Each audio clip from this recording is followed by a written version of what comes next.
देखिए शुरुआत करते हैं अपन दंड प्रक्रिया संहिता की। दंड प्रक्रिया संहिता का धारा 320 तक पढ़ लिया था अपन ने समन। अब आगे पढ़ेंगे 321 अभियोजन वापस लेना, सेक्शन 321। ये काय से संबंधित है? अभियोजन के वापस लेने से। अभियोजन वापस लेना ये भी इंपॉर्टेंट है।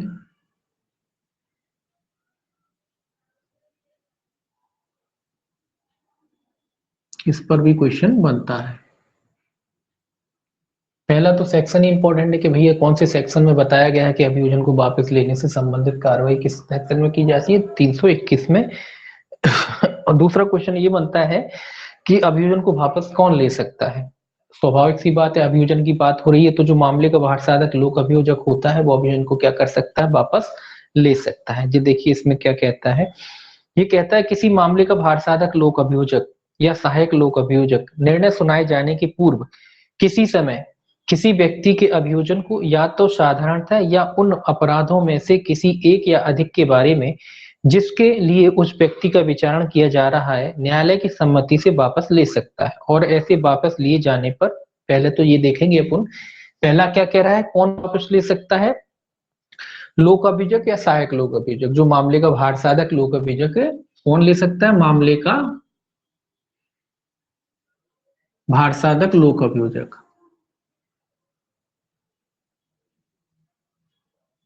लोक अभियोजक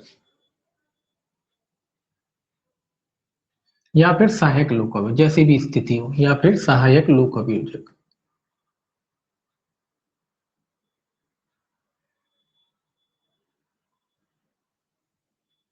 ठीक है, याद रखना है, ये पूछा जाता है कि कौन ले सकता है मामले को वापस।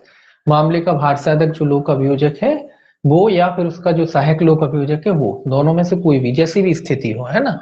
तो मामले का बाहर साधक लोक अभियोजक या सहायक लोक अभियोजक क्या कर सकता है? मामले को वापस ले सकता है। कब ले सकता है? निर्णय सुनाए जाने से पूर्व किसी भी समय। ठीक है, निर्णय सुना दिया उसके बाद तो फिर वापस लेने का कोई मतलब ही नहीं बचता है ना। तो निर्णय सुनाए जाने के पूर्व, सुनाए जाने के पूर्व। तो निर्णय सुनाए जाने के पूर्व कभी भी वो क्या कर सकता है? मामले को वापस ले सकता है। कैसे ले सकता है? न्यायालय की अनुमति से। ये भी याद रखना, न्यायालय की अनुमति से।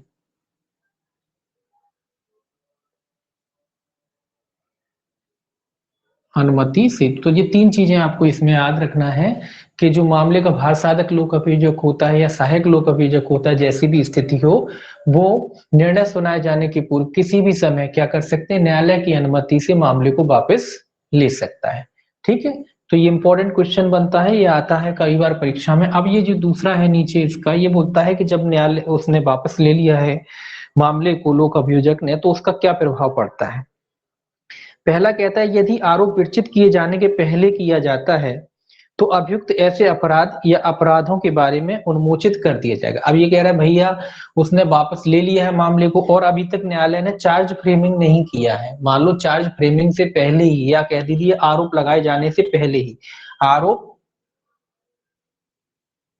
लगाने से पहले, ठीक है, अभी तक मतलब न्यायालय ने क्या नहीं किए हैं? चार्ज नहीं लिए, लगाए हैं। और अभियोग जो लोक अभियोजक है या सहायक लोक अभियोजक है उसने क्या किया? मामले को वापस ले लिया न्यायालय से। तो उसका प्रभाव क्या होगा? दोष मुक्ति होगा कि उन्मोचन होगा? ये भी इंपॉर्टेंट है। उसका प्रभाव क्या होगा? उन्मोचन।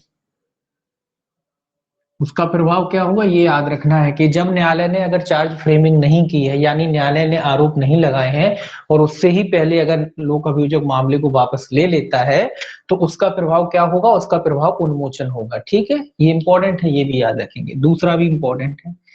दूसरा कहता है यदि वह आरोप विरचित किए जाने के पश्चात या जब इस संहिता द्वारा कोई आरोप अपेक्षित नहीं है तब किया जाता है, तब ऐसे अपराध या अपराधों के बारे में दोष मुक्त कर दिया जाएगा। दूसरा कहता है आरोप लगाने के बाद, आरोप लगाने के बाद, या फिर कोई मामला ऐसा है जहां आरोप बनाए ही नहीं जाते, आरोप लगते ही नहीं है। किसी मामले में ऐसा कोई मामला जिसमें आरोप विरचित करना आवश्यक नहीं होते या आरोप विरचित नहीं किए जाते, ऐसा कोई मामला है, तो उसका प्रभाव क्या होगा? उसका प्रभाव होगा दोष मुक्ति। दोष मुक्ति, ये दो चीजें आपको याद रखना है कि आरोप से पहले अगर वापस ले लेता है तो उन्मोचन प्रभाव होता है, और आरोप लगाने के बाद अगर लेता है तो उसका प्रभाव दोष मुक्ति होता है। या फिर कोई ऐसा अपराध है जिसमें आरोप लगाए ही नहीं जाते हैं तो फिर उसका प्रभाव क्या होता है, दोष मुक्ति होता है। तो ये दोनों चीजें भी इंपॉर्टेंट है, इन पे भी क्वेश्चन बनते हैं।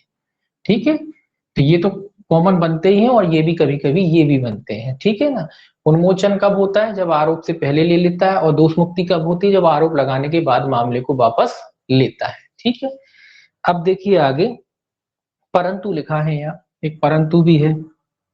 परंतु क्या कहता है, देखिए परंतु कहता है ऐसा अपराध, एक मिनट, ऐसा अपराध, एक मिनट,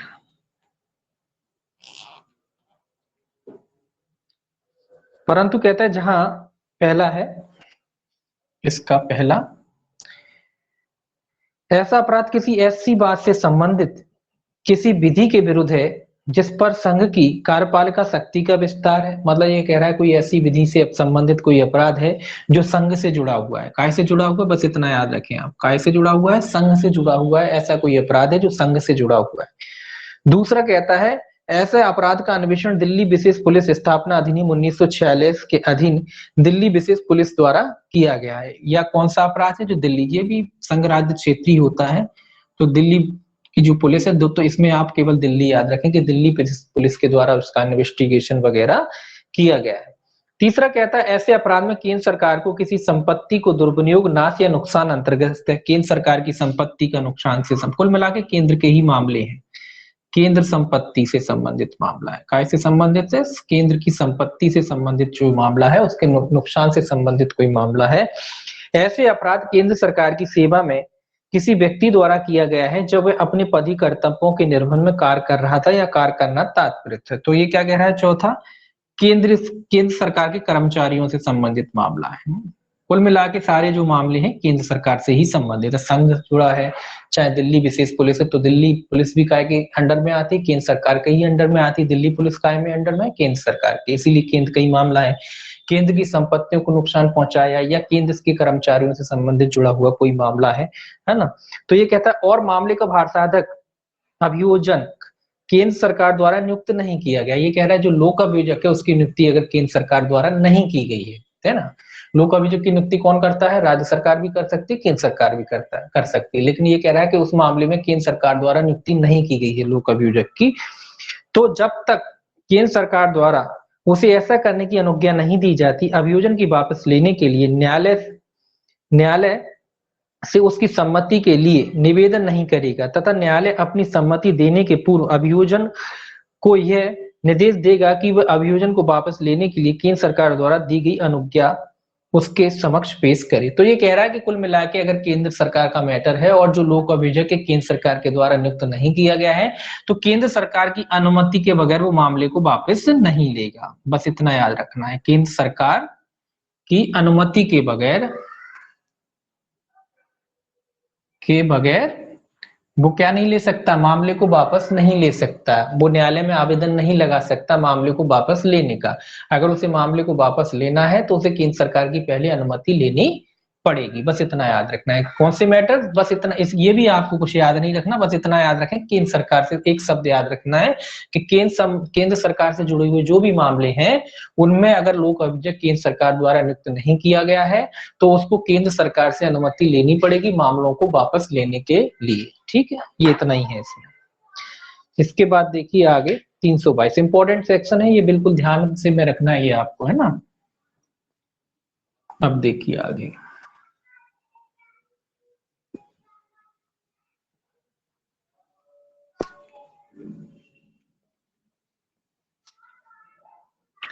अब आता है आपका 322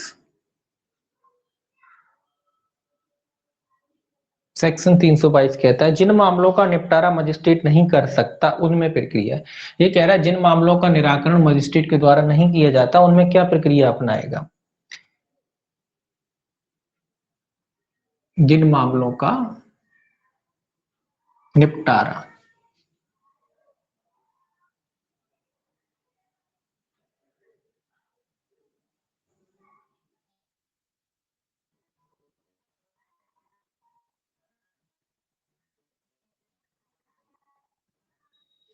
में प्रक्रिया।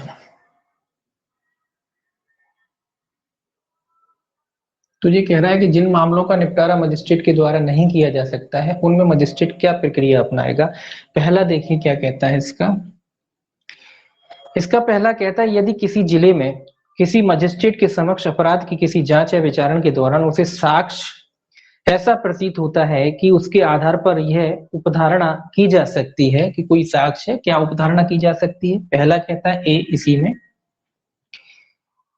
उसे मामले का विचारण करने या विचारण सुपुर्द करने की अधिकारता नहीं है। तो मजिस्ट्रेट जब उपधारणा करता है कोई मतलब कोई अपराध होता है उसके जिले की सीमाओं के अंदर और उसको ये उपधारणा करने का पर्याप्त आधार है कि जो भी मामला है उसमें उसे विचारण करने या सुपुर्द करने की अधिकारता नहीं है। ना तो वो विचारण कर सकता है, क्या नहीं कर सकता, विचारण भी नहीं कर सकता, और कमिट सुपुर्द का मतलब कमिट भी नहीं कर सकता। दोनों अधिकारता उसको नहीं है, ना तो विचारण करने की अधिकारता है ना ही मामले को कमिट करने की अधिकारता है। बी क्या कहता है। बी कहता है मामला ऐसा है जो जिले के किसी अन्य मजिस्ट्रेट द्वारा विचारित है या विचारण सुपुर्द किया जाना चाहिए। उसे लगता है कि जिले के अन्य मजिस्ट्रेट द्वारा विचारणीय है, तो अन्य अकेला लिख लिया यहाँ। ये क्या कह रहा है, अन्य मजिस्ट्रेट द्वारा, जिले का, जो जिले का कोई अन्य मजिस्ट्रेट उसके द्वारा विचारणीय नहीं लेकिन जिले के कोई अन्य मजिस्ट्रेट द्वारा विचारणीय अपराध है, ऐसा उसको लगता है। तीसरा, मामले का विचारण मुख्य न्यायिक मजिस्ट्रेट द्वारा किया जाना चाहिए या उसे लगता है कि सीजीएम द्वारा किया जाना चाहिए। तो तीन कंडीशन हो गई। एक तो उसको लगता है कि वो खुद नहीं कर सकता विचारण, और ना ही विचारण कर सकता है, ना ही किसी ऊपर रेफर कर सकता है, कमिट कर सकता है। दूसरा, उसे लगता है कि जो जिले के कोई अन्य मजिस्ट्रेट है उनके द्वारा उसका विचारण किया जाना चाहिए। तीसरा, उसे लगता है कि जो मामला है वो सीजीएम के द्वारा निपटाया जाना चाहिए।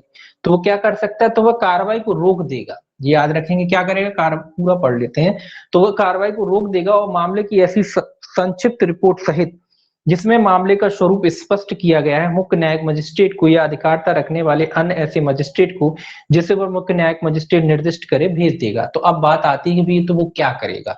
तो सबसे पहले ये याद रखना है वो क्या करेगा, कार्रवाई को रोक देगा। ये इंपॉर्टेंट है इसी सब। क्या करेगा, वो कार्रवाई को रोक देगा और मामले को किसको भेजेगा, सीजीएम को भेजेगा।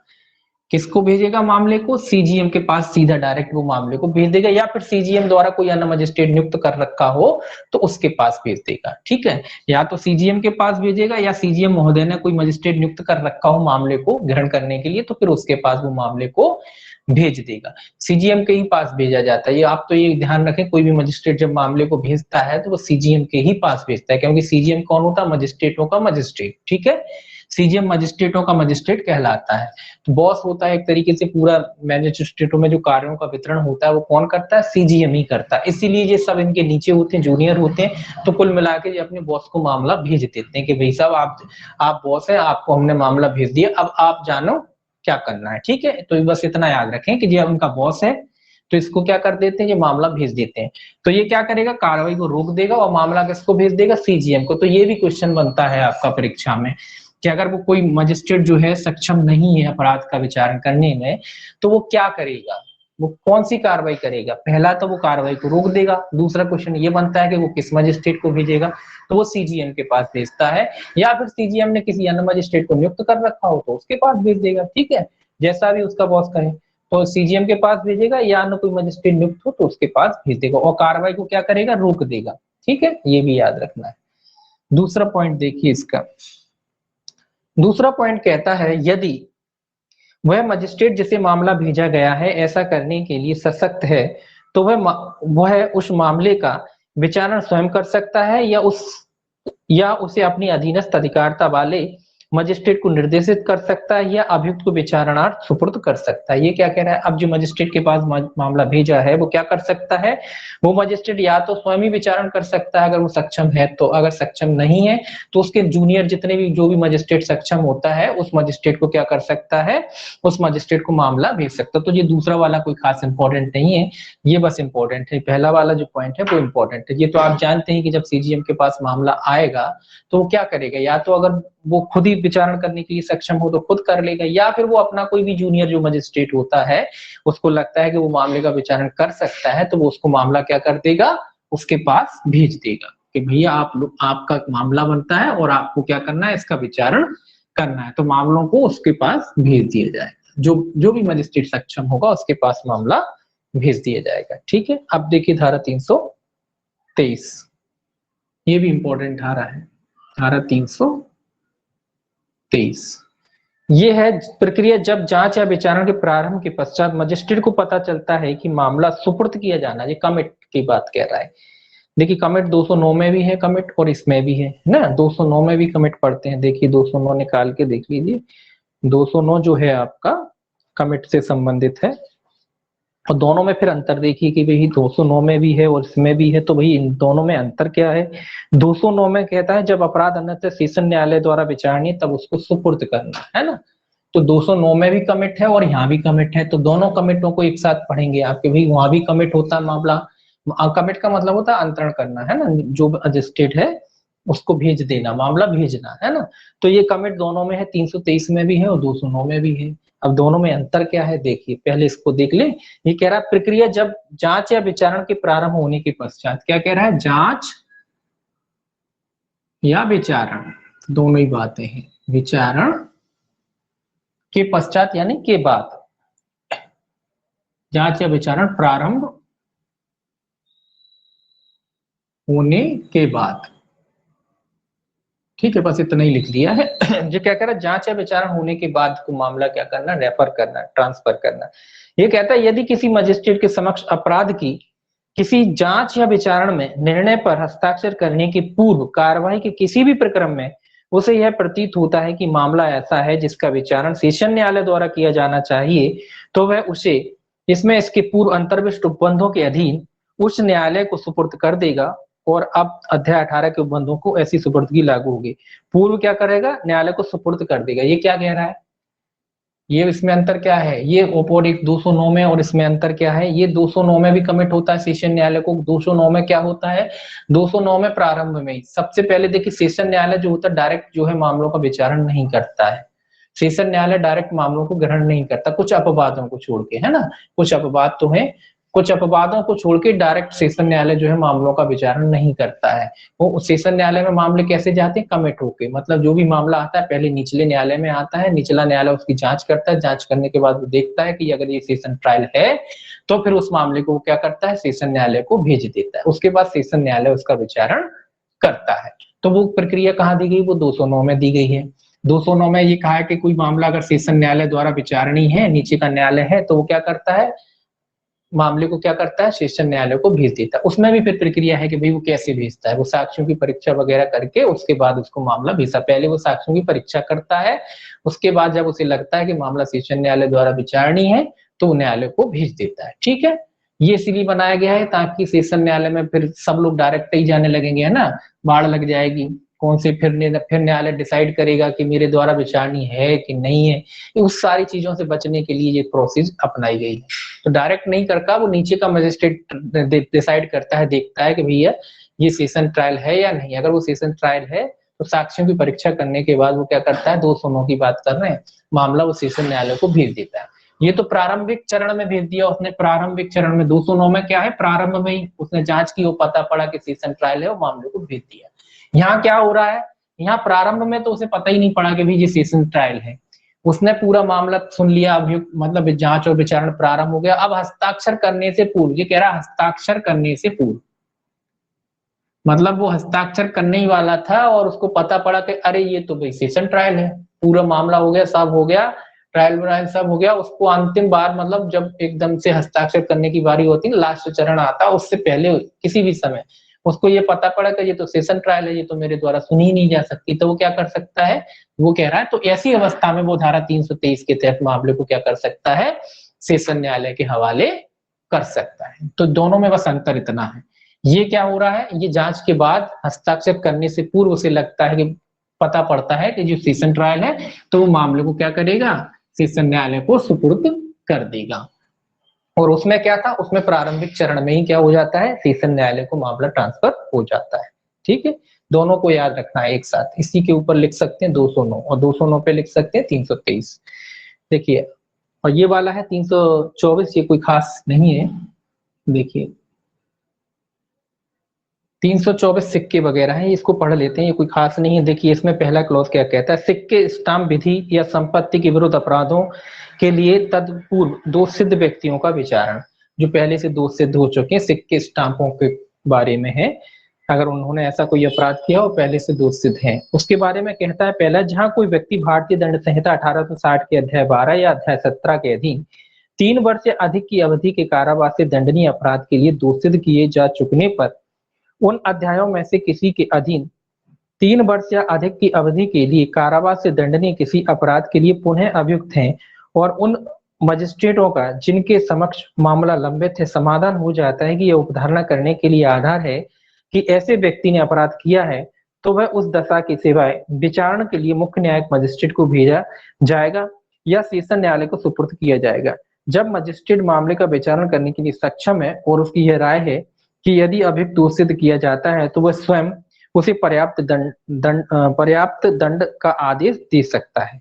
ये क्या कह रहा है भाई, जब ऐसे कुल मिला के ये कह रहा है कि जब दोबारा अपराध किया, और दोबारा अपराध भी कौन से किए होते, सिक्के या स्टाम्प से संबंधित कोई अपराध है, पहले उसको 3 वर्ष या उससे अधिक की सजा हुई थी, दोबारा में भी उसको 3 वर्ष या उससे अधिक की सजा हुई है, तो ऐसे अपराधियों का विचारण करते समय मजिस्ट्रेट सबसे पहले क्या करेगा, उस मामले को सीजीएम या सेशन न्यायालय जैसी भी स्थिति उनके पास मामले को रेफर कर देगा। ऐसा इसलिए किया जाता है कि वहां वर्धित दंड से दंडित किया जाता है, उनको ज्यादा दंड से दंडित किया जाता है, तो मजिस्ट्रेट क्या करेगा, ऐसे मामले में जो मामला है वो सीधा सीधा आपको बस 2 चीज याद रखना है, सीजीएम के पास या सेशन मजिस्ट्रेट के पास, सेशन न्यायाधीश मजिस्ट्रेट नहीं सेशन न्यायाधीश के पास क्या करेगा, मामले को रेफर कर देगा। दूसरा और देखिए, जब उपधारा 1 के अधीन कोई व्यक्ति विचारण के लिए मुख्य न्यायिक मजिस्ट्रेट को भेजा जाता है या सेशन न्यायालय को सुपुर्द किया जाता है, तब कोई अन्य व्यक्ति जो उसी जांच या विचारण में उसके साथ संयुक्त अभियुक्त है वैसे ही भेजा जाएगा या सुपुर्द किया जाएगा जब तक कि ऐसे अन्य मजिस्ट्रेट को यथा स्थिति धारा 239 या 245 के अधीन उन्मोचित ना करते।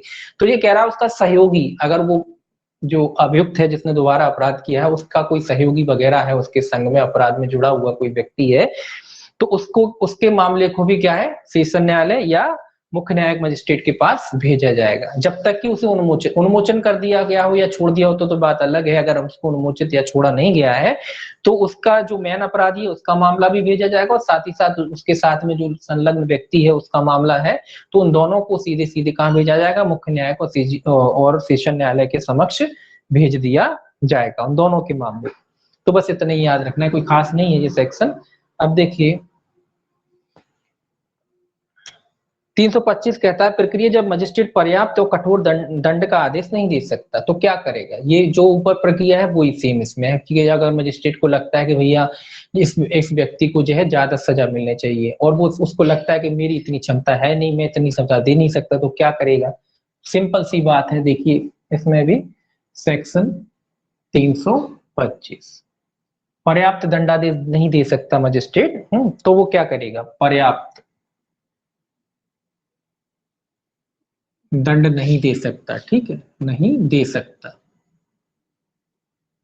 जब मजिस्ट्रेट पर्याप्त दंड नहीं दे सकता तो वो क्या करेगा, देखिए ये कहता है, पहला, जब कभी अभियोजन और अभियुक्त का साक्ष्य सुनने के पश्चात मजिस्ट्रेट की यह राय है कि अभियुक्त दोषी है और उसे उस प्रकार से दंड से भिन्न प्रकार का दंड या उस दंड से अधिक कठोर दंड जो मजिस्ट्रेट देने के लिए सशक्त है दिया जाना चाहिए, अथवा द्वितीय वर्ग मजिस्ट्रेट के होते हुए उसकी यह राय है कि अभियुक्त से धारा 106 के अधीन बंदोबस्त निष्पादित करने की अपेक्षा की जानी चाहिए, तब वह अपनी राय अभिलिखित कर सकता है और कार्रवाई तथा अभियुक्त को मुख्य न्यायिक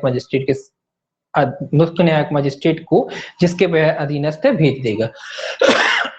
यहाँ सिंपल सी एक ही बात याद रखना है आपको, सीजीएम। जब भी मजिस्ट्रेट कोई डाउट में होता है वो मामले को कहाँ भेज देता है, सीजीएम को। तो यहाँ भी वो मजिस्ट्रेट ने जब उसका साक्ष्य वगैरह लिया, अभियोजन और अभियुक्त दोनों का साक्ष्य होने के बाद उसे जब सजा देने की बारी आई, उसको लगा कि इस व्यक्ति को तो ज्यादा सजा होनी चाहिए और जितनी सजा मैं दे सकता हूँ उतनी, मतलब जितनी मुझे देना है उतनी मैं देने लायक नहीं हूँ, अगर मजिस्ट्रेट को ये लगता है। या सेकंड क्लास मजिस्ट्रेट वो बॉन्ड भराना चाहता है, 106 में क्या लिखा है, बॉन्ड है ना, तो अगर वो बॉन्ड भराना चाहता है, उसको लगता है कि इस व्यक्ति से बॉन्ड भी भराना चाहिए, तो ऐसे मामले को वो कहाँ भेज देगा, मुख्य न्यायिक मजिस्ट्रेट के समक्ष भेज देगा। तो आपको केवल इतना याद रखना है, जब सक्षम नहीं हो मजिस्ट्रेट तो कहाँ भेज देता है वो मामला, मैंने कहा ना ये इनका बॉस है, तो सीजीएम के पास भेज देता है। सीजीएम यानी मुख्य न्यायिक मजिस्ट्रेट के पास क्या कर देता है, मामला भेज देता है। फिर मुख्य न्यायिक मजिस्ट्रेट क्या करेगा, अपने हिसाब से जो करना हो वो कर सकता है। दूसरा कहता है जब एक से अधिक अभियुक्तों का विचारण एक साथ किया जा रहा हो और मजिस्ट्रेट ऐसे अभियुक्तों में से किसी के बारे में धारा 1 के अधीन कार्रवाई करना आवश्यक समझता है, तब वह उन सभी अभियुक्तों को जो उसकी राय में दोषी है मुख्य न्यायिक मजिस्ट्रेट को भेज देगा। ये कह रहा है कि जब संयुक्त विचारण हो रहा है, दो में कह रहा है कि मान लीजिए 2 लोगों का विचारण या 3 लोगों का विचारण हो रहा है, मान लीजिए उसमें से वो अगर एक आदमी का मामला भेजता है तो पूरों का भेजना पड़ेगा, इकट्ठा भेजना पड़ेगा, तीनों का मामला एक साथ उसको कहाँ भेजना पड़ेगा, सीजीएम के पास भेजना पड़ेगा। ये कब, जब संयुक्त विचारण, अलग अलग हो रहा तो अलग बात है। अगर संयुक्त विचारण हो रहा है तीनों का संयुक्त, और संयुक्त में से उसको लगता है कि ये ए को ज्यादा सजा मिलना चाहिए, तो ऐसा नहीं कि केवल एक का मामला भेज देगा, बी और सी का नहीं, वो तीनों का मामला पूरा, क्योंकि चूंकि जुड़ा हुआ मामला है ना, संयुक्त विचारण है, इसीलिए कि पूरे के पूरे मामले को उसे कहाँ भेजना पड़ेगा, सीजीएम के पास भेजना पड़ेगा। क्यों भेजना पड़ेगा, क्योंकि मामला कैसा है, संयुक्त है। ठीक है।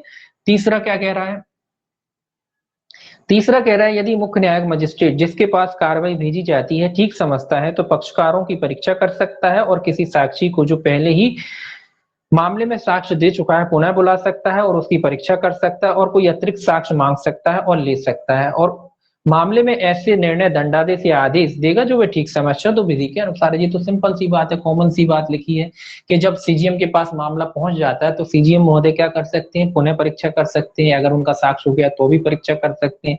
कोई साक्षी वगैरह है जिसकी परीक्षा पहले हो गई थी तो उसको भी बुला सकते हैं, उसका भी साक्ष्य ले सकते हैं। उसके बाद जो भी निर्णय वो देना चाहे अपने हिसाब से वो निर्णय दे सकते हैं। तो तीसरा वाला कॉमन है। ठीक है। बस आपको इंपॉर्टेंट ये है कि सीजीएम के पास जो है मामला को क्या कर देगा, रेफर कर देगा, भेज देगा। आपको बस इतना याद रखना। अब देखिए धारा 326। 326 क्या कहता है, 326 कहता है भागते एक न्यायाधीश या मजिस्ट्रेट द्वारा और भागते दूसरे न्यायाधीश या मजिस्ट्रेट द्वारा अभिलिखित साक्ष्य पर दोष सिद्धि या सुपुर्दगी। ये क्या मतलब हुआ, ये कह रहा है कि एक मजिस्ट्रेट ने आधा जजमेंट लिखा और फिर आधा जजमेंट दूसरे ने लिखा, उस पर दोष सिद्धि।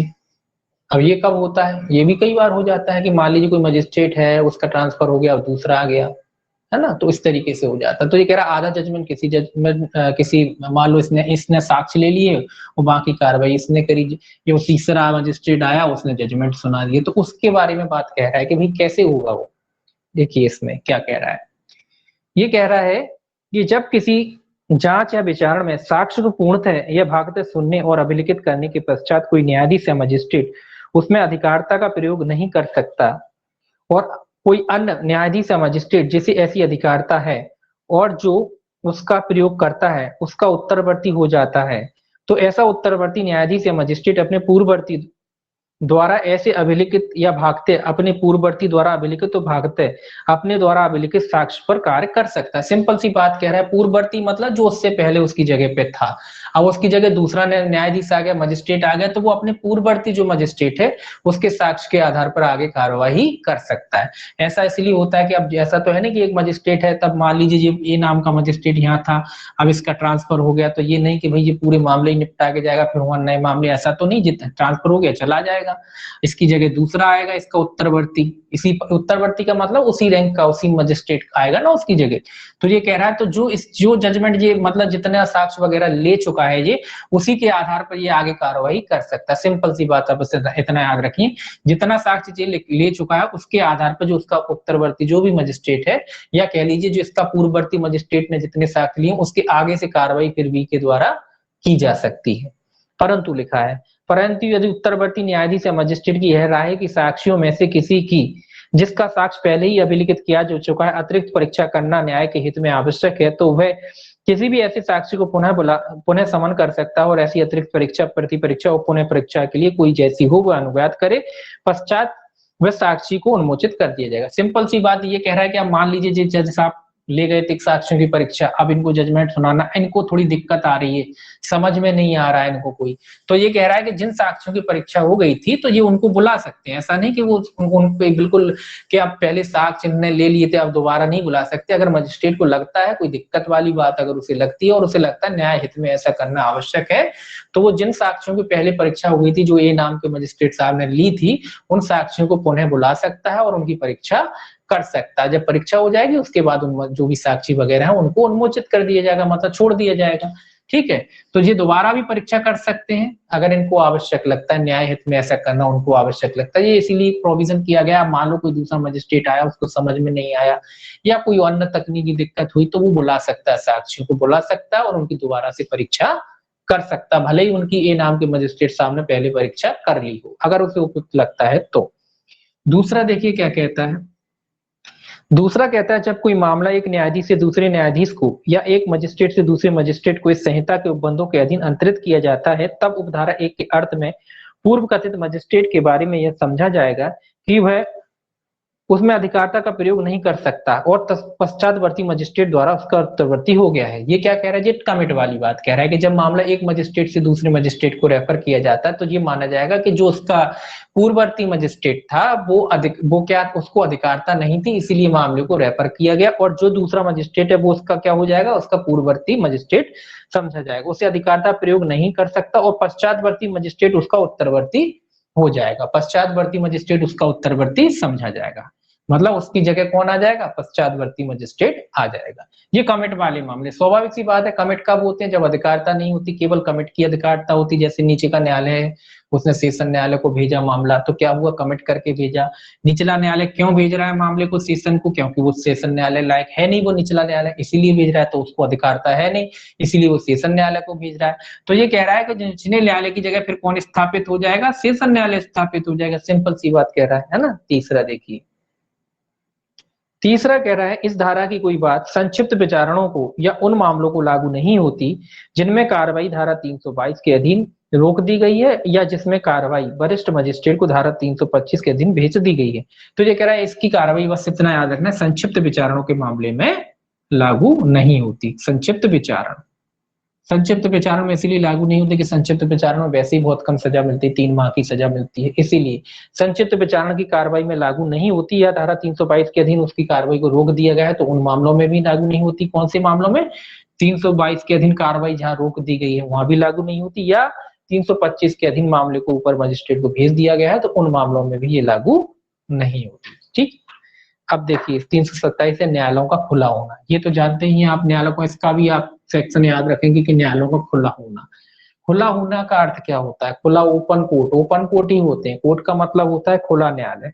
327 लिख लीजिए पहले, सेक्शन 327 इंपॉर्टेंट सेक्शन है, सेक्शन पूछा जाता है न्यायालयों का क्या होना, खुला होना। खुला होना, खुला होना का मतलब ये है कि कोई भी व्यक्ति न्यायालय की कार्रवाई में शामिल हो सकता है, देख सकता है क्या प्रोसीडिंग वगैरह चल रही है ना। आप भी जा सकते हो, आपको लगता है तो कोई रोकेगा नहीं आपको कि आपको कैसे आगे, आप जा सकते हो, वहां बैठ सकते हो, मामला कोई भी मामला चल रहा हो उसमें आप कार्रवाई वगैरह को देख सकते हो, सुन सकते हो। तो ऐसे न्यायालय को क्या बोलते हैं, खुला न्यायालय बोलते हैं, जहाँ कोई भी व्यक्ति जा सकता है।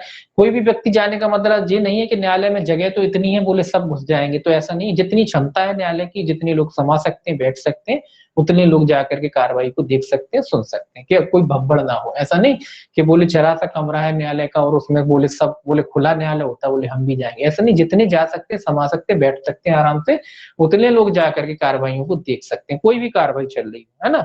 इसी का जिसको पढ़ लेते हैं, ये कहता है वह स्थान जिसमें कोई दंड न्यायालय किसी अपराध की जांच या विचारण के प्रयोजनों के लिए बैठता है खुला न्यायालय समझा जाएगा, जिसमें जनता साधारणतः प्रवेश कर सकेगी, जहां तक कि सर्व सुविधापूर्ण में उसमें समा सके। जो मैंने अभी कहा वही बात कह रहा है कि जनता मतलब देख सकती, जनता से मतलब कोई भी व्यक्ति, जरूरी नहीं कि वकील ही हो, है ना, कोई साधारण व्यक्ति भी हो सकता है, चाहे उसे वकालत की हो या ना की हो, साधारण व्यक्ति भी अगर वो है तो जो न्यायालय की कार्रवाई चलती, प्रोसीडिंग चलती, वो उसको जाकर के सुन सकता है। उदाहरण सबसे अच्छा है, आपने देखा होगा पत्रकार लोग, कोई मुद्दा हो जाता है देश में तो उस पर जाके क्या करते हैं, वो एक तुरंत रिपोर्टिंग करते रहते हैं। रिपोर्टिंग कैसे करते हैं, वो अंदर जाके बैठ जाते हैं, देखते सुनते हैं, फिर बाहर निकल के आते हैं, फिर अपना अपना उसको टेलीकास्ट करते हैं कि भाई न्यायालय ने ये कहा। तो इस तरीके की जो न्यायालय होते हैं वो क्या कहलाते हैं, खुले न्यायालय कहलाते हैं। कुल मिला के सारे न्यायालय जो होते हैं खुले ही होते हैं। कुछ परिस्थितियों में कैमरा ट्रायल की जाती है, वो अपवाद में होती है। परंतु लिखा है, परंतु यदि पीठासीन न्यायाधीश या मजिस्ट्रेट ठीक समझता है तो वह किसी विशिष्ट मामले की जांच या विचारण कि किसी प्रकरण में आदेश दे सकता है कि जनसाधारण का या कोई विशेष व्यक्ति उस कमरे या भवन में जो न्यायालय द्वारा उपयोग में लाया जा रहा है ना तो प्रवेश करेगा ना रहेगा। मैंने कहा ना जी, अपवाद स्वरूप अगर न्यायालय चाहे, साधारण तो न्यायालय खुले ही न्यायालय होते हैं, लेकिन अगर न्यायालय चाहता है, मजिस्ट्रेट चाहता है, जो न्यायाधीश है वो चाहता है कोई मामला ऐसा है जिसकी कार्रवाई बंद कमरे में की जानी चाहिए, बंद कमरे में कार्रवाई का उसको कहते हैं कैमरा ट्रायल। तो कैमरा ट्रायल अगर उसको करना लगता है, उचित लगता है, तो क्या कर सकता है, वो रोक लगा सकता है कि कोई भी व्यक्ति नहीं आएगा इसमें। कौन व्यक्ति रहेगा, फिर उसमें केवल पक्षकार रहते हैं और जो वकील होते हैं वो रहते हैं। तो पक्षकार, दोनों पक्षकार रहते हैं, वकील रहते हैं। तो जितनों को अनुमति देता है केवल वो व्यक्ति रह सकते हैं, उसके अलावा कोई भी व्यक्ति उस कमरे में और या न्यायालय परिसर में प्रवेश नहीं कर सकते, है ना। तो वो मैटर तो अपन जानते ही हैं। किशोर वाले जो मामले होते हैं, महिलाओं वाले मामले होते हैं, या पारिवारिक मामले होते हैं, या कोई राजनीतिक मामला होता है जिसमें पक्षकार आवेदन करते हैं न्यायालय से कि साफ कैमरा ट्रायल की जाए, है ना। तो ऐसे मैटर जो होते हैं उसमें अगर न्यायालय को उचित लगता है तो वो कैमरा ट्रायल कर सकता है।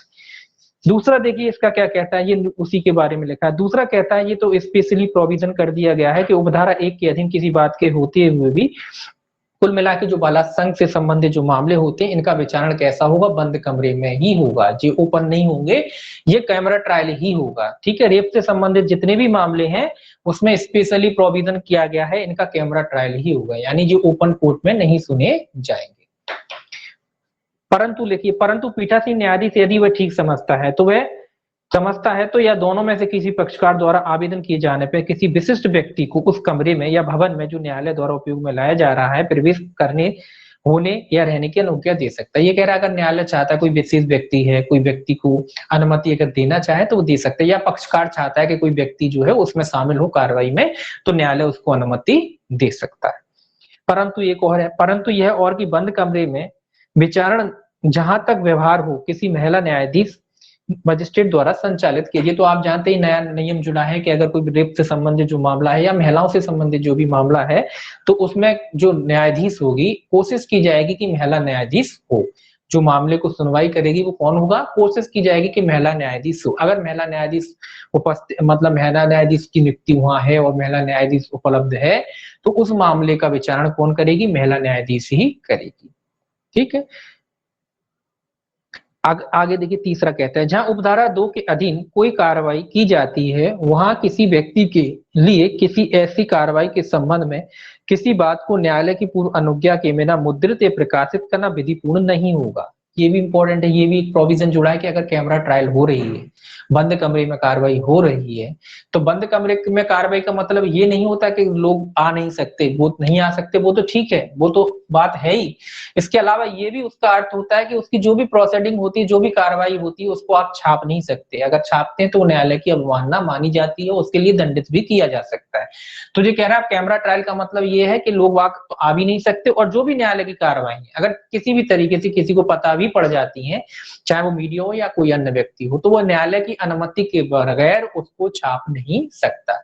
ये भी याद रखना है कि अगर कैमरा ट्रायल हो रहा है तो उस ऐसी कार्रवाइयों को वो न्यायालय की अनुमति के बगैर कोई व्यक्ति छाप नहीं सकता, प्रिंट नहीं कर सकता। परंतु लिखा है, परंतु यह कि बलात्संग के किसी अपराध से संबंधित विचारण कार्रवाई के मुद्रण प्रकाशन पर प्रतिबंध को पक्षकारों के नाम तथा पतों की गोपनीयता को बनाए रखने के अधीन समाप्त किया जा सकता है।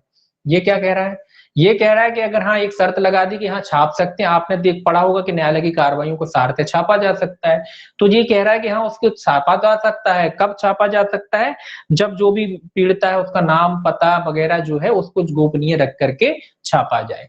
घटना स्थल कहाँ था, ये सारी चीजों को बदल दिया जाता है। काल्पनिक होते हैं, जो आपने ये खबरें पढ़ी होंगी, जो ये सब काल्पनिक नाम होते हैं। इसमें नाम कैसे होते हैं, काल्पनिक। तो काल्पनिक नाम इसमें लोग छाप देते हैं, तो काल्पनिक नाम छाप दिए जाते हैं, और घटना तो वो रहती है, घटना तो पूरा वृतांत तो वही रहता है, लेकिन जो पक्षकार होते हैं उनके नाम वगैरह बदल दिए जाते हैं। जो पीड़िता वगैरह उसका नाम पता वगैरह जो है बदल दिया जाता है ना। तो पीड़िता का नाम वगैरह बदल दिया जाता है, उसके बाद उसकी घटना को क्या करा जा सकता है, छापा जा सकता है। ठीक है, अब देखिए पागल व्यक्तियों के लिए अध्याय 25 जो है पागल व्यक्तियों से संबंधित है कि पागल व्यक्तियों के विरुद्ध कार्रवाई। अध्याय 25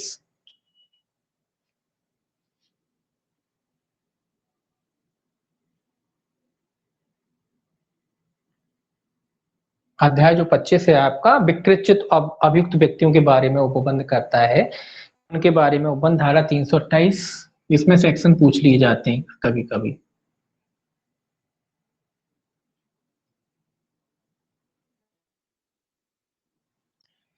ये कहता है अभियुक्त के पागल होने की दशा में प्रक्रिया कि अभियुक्त अगर पागल है तो न्यायालय क्या प्रक्रिया अपनाएगा। अगर कोई व्यक्ति पागल है, अभियुक्त जो है वो पागल है, अभियुक्त कौन, अभियुक्त पागल कौन है, अभियुक्त। अगर अभियुक्त पागल है तो न्यायालय क्या प्रक्रिया अपनाएगा, ये कहता है। पहला देखिए क्या कहता है, इसको एक बार पढ़ना है बस।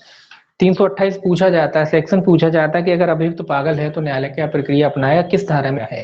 328 में बताया गया कौन सी प्रक्रिया, जब अभियुक्त पागल होता है वो प्रक्रिया कहाँ बताई गई है, 328 में। इसको देख लीजिए। ये कहता है जब जांच करने वाले मजिस्ट्रेट को यह विश्वास करने का कारण है कि वह व्यक्ति जिसके विरुद्ध जांच की जा रही है विकृत है, वो परीक्षा करने में असमर्थ है, तब मजिस्ट्रेट ऐसी चित्त विकृति के तथ्य की जांच करेगा और ऐसे व्यक्ति की परीक्षा उस जिले के सिविल सर्जन या अन्य ऐसे चिकित्सा अधिकारी द्वारा कराएगा जिसे राज्य सरकार विनिर्दिष्ट करे, और फिर ऐसे सिविल सर्जन या अन्य अधिकारी की साक्षी के रूप में परीक्षा करेगा और उस परीक्षा को लेखबद्ध करेगा।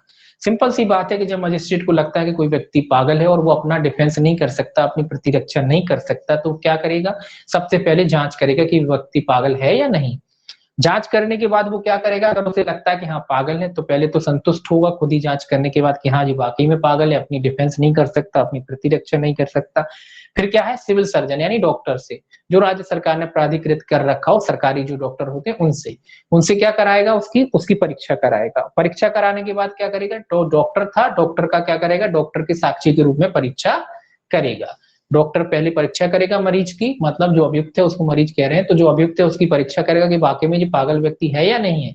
उसके बाद जो डॉक्टर नो मेडिकल रिपोर्ट वगैरह बनाएगा, उसके आधार पर जो मजिस्ट्रेट है वो क्या करेगा, जो डॉक्टर है उसकी परीक्षा करेगा, और जो डॉक्टर की परीक्षा में जो भी साक्ष्य आएगा या जो परीक्षा में जो भी कथन आएंगे उनको लेखबद्ध करेगा। ठीक है, और वो लेखबद्ध करके वो भी अभिलेख के भाग होते हैं, तो उन कथनों को क्या करेगा मजिस्ट्रेट, लेखबद्ध करेगा। पहला तो ये हो गया। इसके बाद 1A है, इसमें और है, तो मजिस्ट्रेट ने क्या करा, सिविल सर्जन से उसकी परीक्षा कराई। ठीक है, अब कहता है यदि सिविल सर्जन अभियुक्त को चित्त विकृत पाता है, वह ऐसे व्यक्ति को किसी मनोचिकित्सक या चिकित्सकीय मनोवैज्ञानिक के पास देखभाल, उपचार या रोग की पूर्व सूचना देने के लिए निर्दिष्ट करेगा, तथा यथास्थिति मनोचिकित्सक या चिकित्सकीय मनोवैज्ञानिक मजिस्ट्रेट को सूचित करेगा कि क्या अभियुक्त चित्त विकृतता या बुद्धिमंदता से ग्रस्त है। अब ये कह रहा है कि जब डॉक्टर ने साधारणतः, जब जो नॉर्मल डॉक्टर था उसने चेक किया, चेक किए बाने के बाद उसे लगा कि नहीं वाकई में पागल है, तो वो क्या करेगा, जो पागलों के डॉक्टर होते हैं उनको सूचित करेगा, फिर उनके द्वारा जो जो पागल खाने में जो डॉक्टर होते हैं उनके द्वारा क्या कराई जाएगी, उनको सूचना दी जाएगी, उनको बुलाया जाएगा, फिर उनके द्वारा उसका फिर से परीक्षण होगा एक तरीके से। फिर पागलों का डॉक्टर इनका परीक्षण करेगा, देखेगा और ये बताएगा कि भाई मनोवैज्ञानिक मजिस्ट्रेट को सूचित करेगा, मतलब जो पागलों का डॉक्टर है वो मजिस्ट्रेट को फिर बताएगा कि वाकई में जो अभियुक्त चित्त विकृत है या नहीं है, या उसकी बुद्धि जो है उसकी मंदता से ग्रस्त है, या कोई कोई रोग हो सकता है, मंदता मतलब कि बुद्धि काम नहीं कर रही। तो इसके बारे में वो क्या करेगा, वो मजिस्ट्रेट को सूचित करेगा। कौन करेगा, पागलों का डॉक्टर। पहले साधारण सिविल सर्जन जांच करता है ना, सिविल सर्जन के बाद उसे लगता है कि नहीं पागल है, तो जो स्पेशलिस्ट है ना, जो स्पेशलिस्ट डॉक्टर है पागल, उसको बुलाया जाएगा, फिर वो उसकी जांच करेगा। उसकी जांच करने के बाद वो जो पागलों का डॉक्टर अपनी रिपोर्ट बना करके मजिस्ट्रेट को सूचित करेगा उसके पागलपन के बारे में। परंतु लिखा है इसमें, एक परंतु है, परंतु यह कि यदि अभियुक्त यथास्थिति मनोचिकित्सक या चिकित्सकीय मनोवैज्ञानिक द्वारा मजिस्ट्रेट को दी गई सूचना से व्यथित है, तो वह उस मेडिकल बोर्ड के समक्ष अपील कर सकता है जिसमें अंतर्विष्ट होंगे।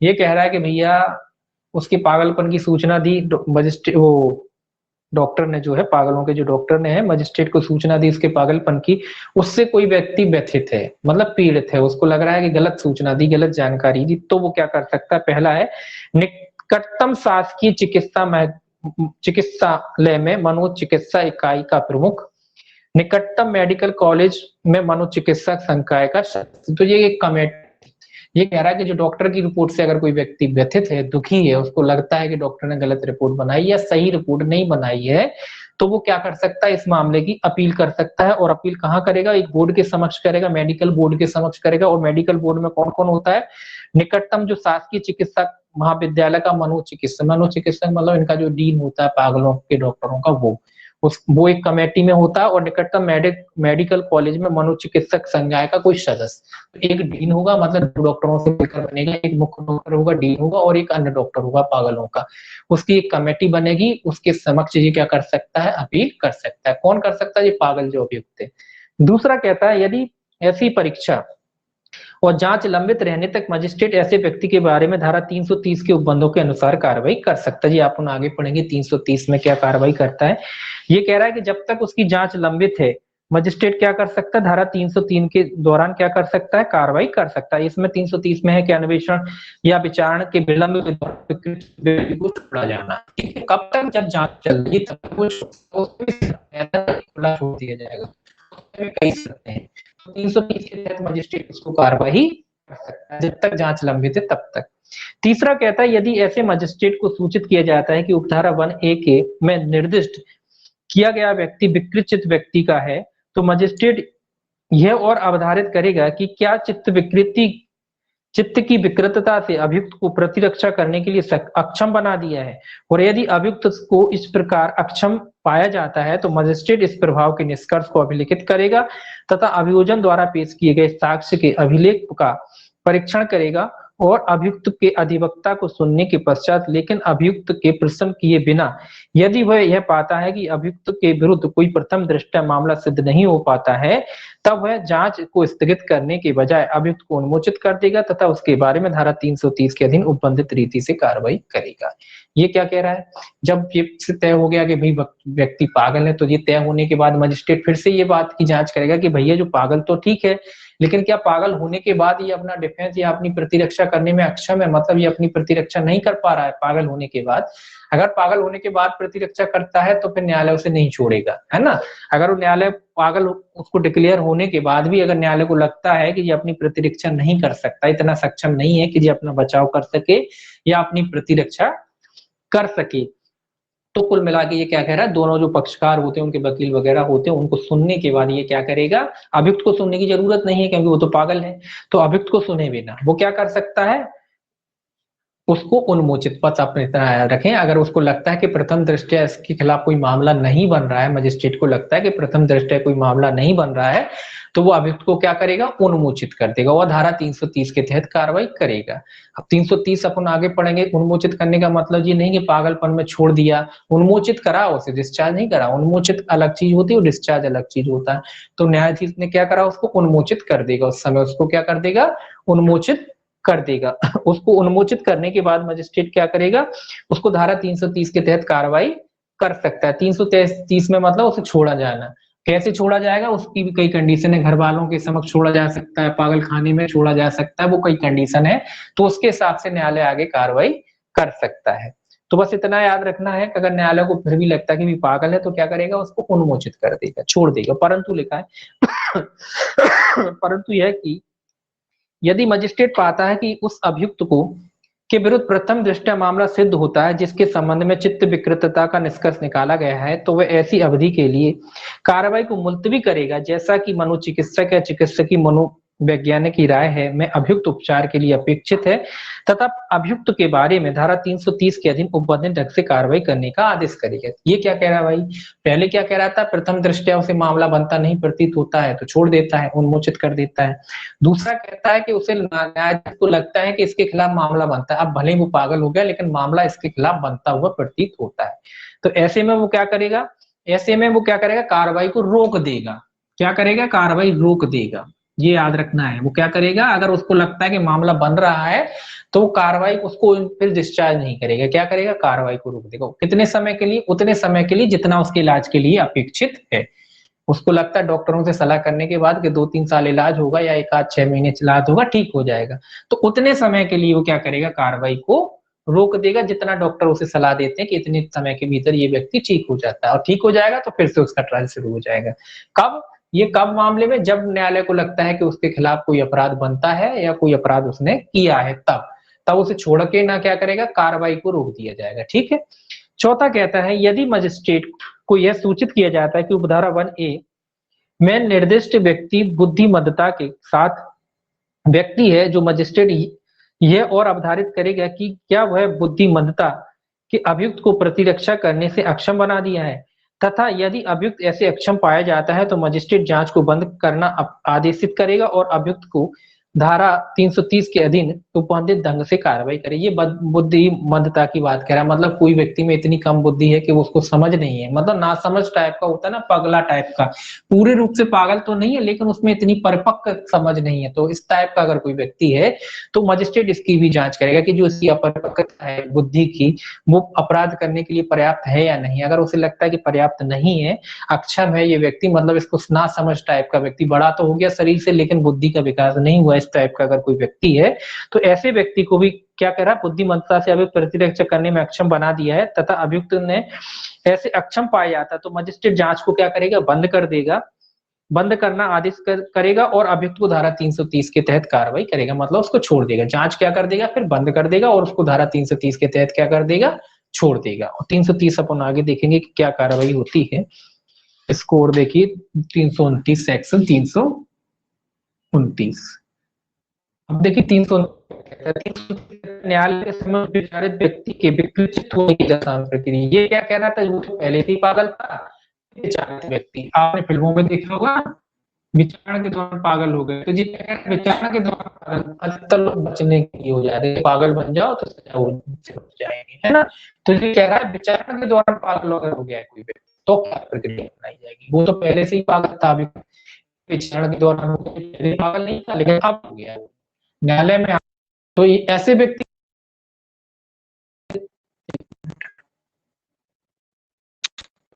के खिलाफ क्या कार्रवाई की जाएगी जो विचारणा के दौरान पागल हो जाता है। देखिए इसमें पहला इसको पढ़ लेते हैं, लिखने की जरूरत नहीं है। ये कहता है यदि किसी मजिस्ट्रेट या सेशन न्यायालय के समक्ष किसी व्यक्ति के विचारण के समय उस मजिस्ट्रेट या न्यायालय को वह व्यक्ति विकृत चित्त और परिणाम स्वरूप अपनी प्रतिरक्षा करने में असमर्थ प्रतीत होता है, तो वह मजिस्ट्रेट या न्यायालय प्रथमतः ऐसी चित्त विकृतता की असमर्थता के तथ्यों का विचारण करेगा, और यदि मजिस्ट्रेट या न्यायालय का ऐसी चिकित्सकीय या अन्य साक्ष्य पर जो उसके समक्ष पेश किया जाता है विचार करने के पश्चात उस तथ्य के बारे में समाधान हो जाता है, तो उस भाव का निष्कर्ष अभिलिखित करेगा और मामले में आगे कार्रवाई को मुलतवी कर देगी। सिंपल जो ऊपर प्रोसेस थी वही प्रोसेस यहाँ है। अगर कार्रवाई के प्रकरण पर कोई व्यक्ति न्यायालय को लगता है कि पागल हो गया है, विकृत हो गया है, तो सबसे पहले जांच करता है, जांच करने के पागल वगैरह है तो वो जांच वगैरह जो भी उचित जांच है उसको करवाने के बाद मजिस्ट्रेट जो है कार्रवाई को क्या करेगा, मुलतवी कर देगा, स्थगित। इसमें लिखा है 1A यदि विचारण के दौरान मजिस्ट्रेट या सत्र न्यायालय पाता है कि अभिचित्त विकृत है, तो वह ऐसे व्यक्ति को किसी मनोचिकित्सक या चिकित्सकीय मनोविज्ञानी के पास देख रेख तथा उपचार के लिए निर्दिष्ट करेगा, तथा और यथास्थिति मनोचिकित्सक, चिकित्सकीय मनोवैज्ञानिक मजिस्ट्रेट या न्यायालय को यह रिपोर्ट देगा कि वह चित्त विकृति से ग्रस्त है। तो फिर स्वाभाविक सी बात है, जब पागल है तो डॉक्टर के पास भेजा जाएगा। डॉक्टर कौन होगा, जो पागलों का डॉक्टर है, उसकी देखरेख में उस व्यक्ति को भेज दिया जाएगा, वो उनकी जांच करेंगे, जांच करने के बाद जो भी रिपोर्ट होगी वो क्या करेंगे, वो मजिस्ट्रेट को भेज देंगे। परंतु लिखा है इसमें, परंतु यदि अभियुक्त मनोचिकित्सक, वही जो सेम बात ऊपर थी, अगर कि वो जो व्यक्ति है, पागल व्यक्ति है, वो अगर पीड़ित है किसकी रिपोर्ट से, डॉक्टर की रिपोर्ट से, तो वो जो कमेटी होती है मेडिकल बोर्ड जो होता है उसके समक्ष क्या कर सकता है, अपील कर सकता है। मेडिकल में बोर्ड में कौन होता है, एक डीन होता है और एक पागलों का अन्य डॉक्टर होता है। तो ये तो सेम ही बात है। दूसरा देखिए, दूसरा क्या कहता है, दूसरा कहता है यदि मजिस्ट्रेट या न्यायालय को किया जाता है कि उपधारा 1A में निर्दिष्ट व्यक्ति चित्त विकृत व्यक्ति है, तब मजिस्ट्रेट या न्यायालय यह और अवधारित करेगा कि चित्त विकृतता अभियुक्त की अभिरक्षा करने में अक्षम बना। यदि अभियुक्त इस प्रकार अक्षम पाया जाता है तो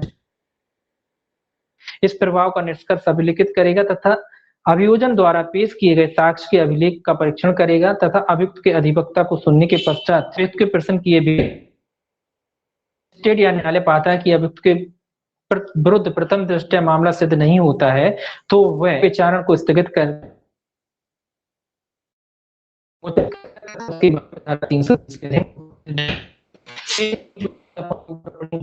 में है कोई अलग से इसमें बात नहीं आई है कि अगर मजिस्ट्रेट को लगता है कि वो व्यक्ति पागल है तो वो भी परीक्षा वगैरह करने के बाद उसको डिस्चार्ज कर सकता है, उसको अनुमोचित कर सकता है। ठीक है, सेम वही बात है, इसलिए कोई कोई खास इसमें बात नहीं, ना कोई अंतर है। परंतु लिखा है, परंतु यह मजिस्ट्रेट को या न्यायालय यह पाता है कि अभियुक्त के विरुद्ध जिसके संबंध विकृतता का निष्कर्ष निकाला गया प्रथम दृष्टया मामला सिद्ध होता है, अगर उसको पहले लगता है कि मामला नहीं बनता है तो क्या कर देगा, अनुमोचित करेगा। कार्रवाई को क्या करेगा, मुलतवी कर देगा, रोक देगा। दोनों में सेम ही बातें हैं। अगर उसको लगता है पागल है और प्रथम दृष्टया कोई मामला नहीं बनता है तो जो भी वकील वगैरह उनको सुनने के बाद उसको क्या कर देगा, डिस्चार्ज कर देगा। और अगर उसे लगता है कि मामला बनता है तो फिर डिस्चार्ज ना करते हुए क्या करेगा, कार्रवाई को मुलतवी करेगा या रोक देगा। तो दोनों सेक्शन में सेम है। अब देखिए आगे क्या है, ये कहता है यदि मजिस्ट्रेट या न्यायालय पाता है कि अभियुक्त के विरुद्ध प्रथम दृष्टया मामला सिद्ध होता है तथा बुद्धिमत्ता के कारण, वही सेम बात है कि अगर कोई व्यक्ति बुद्धिमत्ता के कारण उसको लगता है कि कार्रवाई वगैरह नहीं समझता है तो अभियुक्त के संबंध में उसको क्या करेगा, विचारण नहीं करेगा, वो कार्रवाई को रोक देगा और धारा 330 के तहत इसके खिलाफ भी कार्रवाई करेगा। तो दोनों सेक्शन लगभग लगभग सेम है, दोनों में कोई अंतर नहीं है। ठीक है, बस धारा याद रखना है इसमें आपको। वहां विचारण के दौरान हो रहा था और यहाँ विचारण से पहले ही पागल था और यहाँ विचारण के दौरान में पागल हो रहा है, बस सेक्शन का अंतर है। बाकी तो सेम प्रोसीडिंग दोनों की क्या है, सेम है। एक सेक्शन और देख लीजिए 330, सेक्शन 330। देखिए 330 कहता है अन्वेषण या विचारण के लंबन के दौरान विकृत चित्त व्यक्ति का छोड़ा जाना। ये कब छोड़ा जाना, अन्वेषण, अन्वेषण या क्या कह रहा है, विचारण के अन्वेषण और विचारण के लंबित रहने के दौरान किसी व्यक्ति को छोड़ा जाना। किस व्यक्ति को, जो पागल है, विकृत चित्त व्यक्ति की सही। तो कौन सा व्यक्ति, कौन सा अभियुक्त, जो विकृत चित्त है। इसको पढ़ लेते हैं। ये कहता है जब कभी कोई व्यक्ति चित्त विकृतता के कारण या बुद्धिमत्ता के कारण यदि धारा 328 या 329 के अधीन करने में आक्षेप पाया जाता है तो यथास्थित मजिस्ट्रेट न्यायालय का मामला ऐसा है इसमें जमानत दी जा सकती है या नहीं, ऐसे व्यक्ति को जमानत पर छोड़ना। ऐसे क्योंकि पागल व्यक्ति है तो ये कह रहा है चाहे मामला ऐसा है कि चाहे जमानत हो सकती हो उसमें या ना हो सकती हो तो उसको क्या कर सकता है, जमानत पर छोड़ सकता है। ये व्यक्ति पागल है, अब कार्रवाई रोक दी है तो उस व्यक्ति को क्या कर सकता है, न्यायालय जमानत पर छोड़ सकता है, चाहे उस मामले में जमानत हो तो भी। बस इंपॉर्टेंट इतना ही है। ऐसे मामले में भी जमानत नहीं होती, ऐसे व्यक्तियों को न्यायालय जमानत पर सकता है।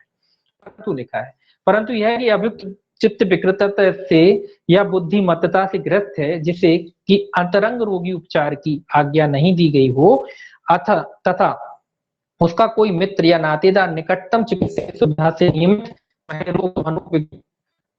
मनोविकारिका उपचार प्राप्त करने तथा उसका स्वयं या अन्य व्यक्ति को छुट्टी कारित करने से निवारित करने का वचन देता है। ये देखिए जब उनको छोड़ा जाता है तो इनके जो भी घर वाले हैं, जो भी मित्र हैं, या उनको तो खाने इनको दिया जाता है।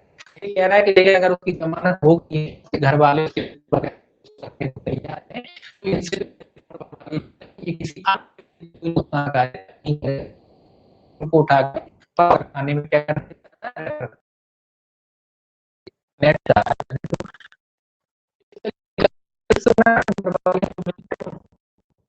जाएगी, वचन पत्र ले जाएगा, एक बंद पत्र भरवा ले जाएगा कि ये किसी अन्य व्यक्ति को क्या नहीं करेगा, नुकसान नहीं पहुंचाएगा, आप अपने साथ ले जाओ, रखो, देखभाल। मतलब इसका मतलब है कि रिस्पॉन्सिबिलिटी रहेगी आपकी, नुकसान पहुंचाए उनसे ली जाएगी। दूसरा क्या है कि मामला ऐसा है नहीं की जाता या यदि वचन नहीं दिया जाता है तब वह यह अभियुक्त ऐसे स्थान पर रखने का आदेश करेगा नियमित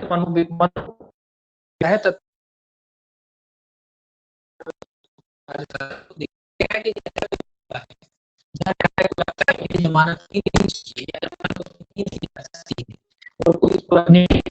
यानी तो कुल मिला के क्या है, उसको कहाँ भेज दिया जाएगा, उसको पागल खाने में भेज दिया जाएगा। और उसकी जो एक रिपोर्ट बना करके किसको भेज दी जाएगी, राज्य शासन को भेज दी जाएगी। उसकी रिपोर्ट बना के ये जो व्यक्ति है और इसको पागल खाने में उपचार के लिए रखा गया है। परंतु कहता है परंतु यह कि अभियुक्त का पागल खाने में शासन द्वारा मानव अधिनियम 1897 के अधीन बनाए गए नियमों के अनुसार किया जाएगा। राज्य सरकार ने जो भी नियम बनाया है मानसिक चिकित्सालय जो पागलों के लिए जो अधिनियम है उसके अनुसार क्या रखा जाएगा, इनको उसमें पागल खाने में रखा जाएगा। एक सेक्शन और है लास्ट इसका, सब क्लॉज और है इसका। जब कभी कोई व्यक्ति धारा 329 के अधीन के कारण प्रत्यक्ष करने में अक्षम पाया जाता है तब यथास्थिति मजिस्ट्रेट या न्यायालय कारित किए गए कार्य की प्रकृति तथा चित्त विकृतता या बुद्धिमत्ता के विस्तार को दृष्टि में रखते हुए अवधारित करेगा कि क्या वह व्यक्ति अभियुक्त की किया जा सकता है। ये कह रहा है डॉक्टर जो मजिस्ट्रेट है वो इसके पागलपन को देखते हुए इस बात का निर्धारण किया जा सकता है पागल थोड़ा तो नहीं अगर खतरा तो नहीं पड़ जाएगा तो उसे लगता है कि नहीं छूटा जा सकता तो फिर उसको ठीक है। परंतु लिखा है पहला यदि चिकित्सक राय के आधार पर न्यायालय धारा 329 के अधीन यह संबंधित अभियुक्त की उन्मुक्ति को आदेशित करने का विनिश्चय करता है तब छोड़े जाने का आदेश किया जा सकेगा। इस बात की पर्याप्त प्रतिभूति दी जाती है कि अभियुक्त स्वयं को या को क्षति कारित करने से इसी बात है जब ये छोड़ा जाएगा तो पहले बॉन्ड भरा लिया जाएगा कि ये अपने आप को और किसी अन्य व्यक्ति को नहीं पहुंचाएगा, नुकसान कारित नहीं करेगा, इसे बॉन्ड भरवा लिया जाएगा। मतलब पहले डॉक्टर की रिपोर्ट तो लेनी चाहिए, डॉक्टर की रिपोर्ट के बाद मजिस्ट्रेट को लगता है कि इसको छोड़ा जाना चाहिए तो छोड़ सकते हैं, लेकिन उससे पहले जो भी उसके घर वाले होते हैं उसके वगैरह होते हैं जो उनको ले जाना चाहते हैं तो उससे करवा लिया जाएगा। नहीं ना तो ये अपने आप को नुकसान कारित करेगा और ना किसी व्यक्ति को नुकसान कारित करेगा, इसके लिए इसे क्या भरा लिया जाएगा, घर वालों से बॉन्ड भरा लिया जाएगा। दूसरा कहता है यदि यथास्थिति मजिस्ट्रेट या न्यायालय इस राय का है कि अभियुक्त की उन्मुक्ति को आदेशित नहीं किया जा सकता तो चित्त विकृति या मंद बुद्धि व्यक्तियों के लिए पर्याप्त आवासीय सुविधा में अभियुक्त के अंतरण को आदेशित किया जा सकता है जिसमें अभियुक्त को देख रेख तथा उचित शिक्षा तथा प्रशिक्षण प्रदान किया जा सकता है। ये कह रहा है आवासीय जहाँ पर रखा जाता है, अगर नहीं छोड़ना जाता है तो फिर जो भी इनका आवासीय स्थान वगैरह होता है जहाँ रखा जाता है जहाँ इनको सिखाया जाता है प्रशिक्षण दिया जाता है वहां पर इनको फिर क्या करा जाएगा, रखा जाएगा। अगर नहीं छोड़ा जाता है तो ठीक है। आज इतना ही दीजिए, 331 से देखेंगे हो जाएगा, बाकी का कल देखेंगे। ठीक है, आज 8 बजे, आज इतना ही, चलिए।